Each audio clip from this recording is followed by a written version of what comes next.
Engine belts are a normal wear item, even in your wonderful German car. Today we're going to show you how easy it is to change the belts in an E36 BMW M3. It just takes a few simple tools and a little bit of know-how.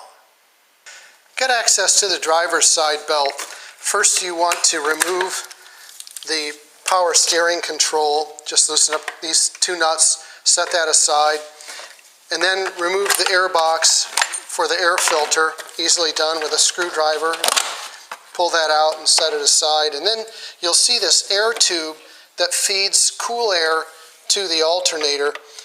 Just a simple screwdriver will loosen that clamp. Get that off. Set that aside.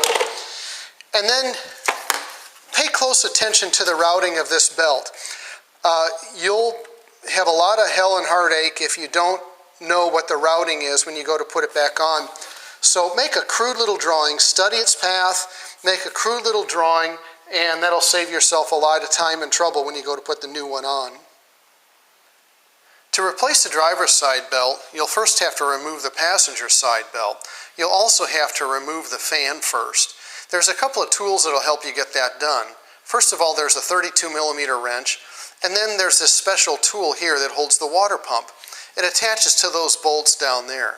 There's a couple of things to note. First of all, those bolts are not in a square pattern. They're in a rectangle. So you'll have to figure out how to put this tool on the right bolts.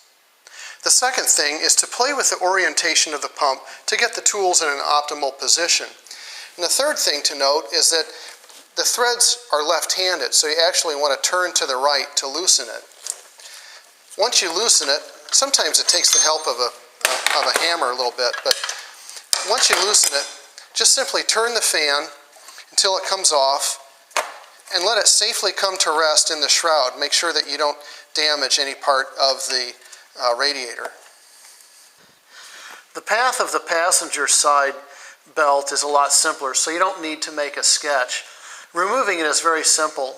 Just simply attach your wrench to the top bolt of the tensioner and then give it a clockwise turn to compress the tensioner, and then you can get the belt off pretty easily.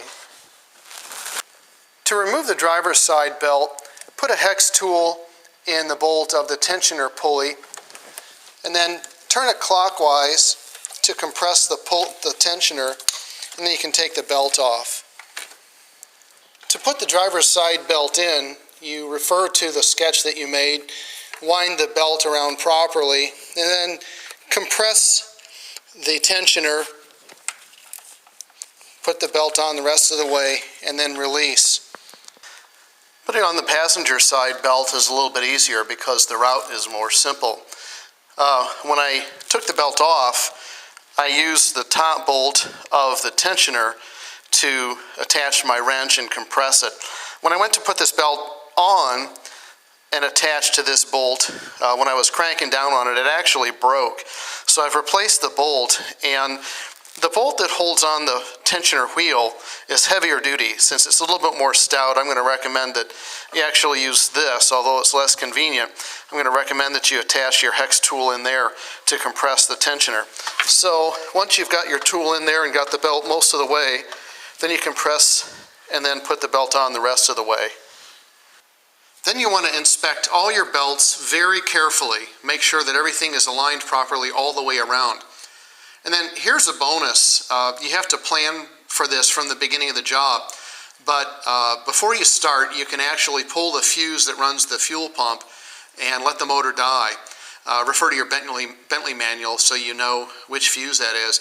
But actually you can, when you get to this stage then you can turn the motor over without starting it. And then after you've done that, you can check both of these belts, make sure that everything is lined up perfectly before you finish up. After you've put the plastic bits back on the underside of the front of the car, you can go back up here and replace this air tube, the air box, and the cruise control mechanism, and then you're done. You're ready to go. Well, as you can see, with a little bit of know-how and a few simple tools, you can go a long way. Whether you do it yourself to have fun or save money or both, AutoWorks of America has the parts you need for your German car to get the work done. Find us online at autoworksofamerica.com.